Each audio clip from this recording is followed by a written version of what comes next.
อยู่ไกลจนสุดสายตาไม่อาจเห็นว่าเราใกล้กันและทุกครั้งหัวใจฉันยังคงไหวหวั่นกับความทรงจำนึกถึงครั้งแรกเราพบกันเธอและฉันไม่เคยต้องไกลในวันนี้ฉันต้องเผชิญความไหวสั่นอยู่ภายในใจไม่มีอะไรน่ากลัวหรอกพี่อยู่ตรงนี้เราใกล้กัน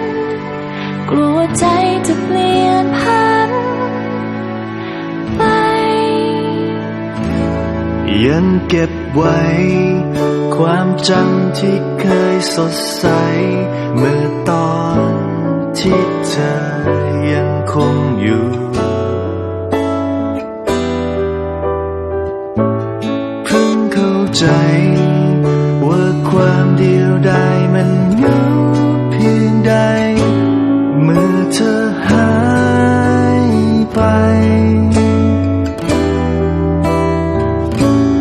แต่ยังมีหนึ่งคำถามที่ฉันไม่เข้าใจหนูว่าเราพอแค่นี้เถอะตอบไม่ได้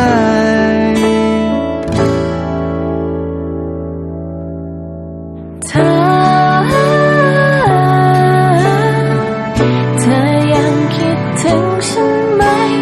เมื่อสองเรานั้นยังต้องห่างไกลเมื่อเวลาพาเราให้ใกล้กันรู้บ้างไหมคนไกลยังคงหวั่นไหวเมื่อเขามองดูภาพเธอทีไรน้ำตามันยังไหลเพราะอะไรเหตุใดเธอต้องไปรักของเราที่สวยงามมันความฝันเลยเนาะวิวสวยๆคนหล่อๆแล้วก็ผู้หญิงขี้เหร่ความจริงก็คือว่าพี่ชอบน้องต่อให้น้องจะมองว่าตัวเองไม่สวยหรือว่าไม่ดีแต่พี่เห็นแล้วว่า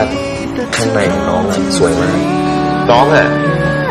สวยกว่าผู้หญิงหลายคนที่พี่รู้จักอีกสำหรับพี่แค่นี้ก็พอแล้ว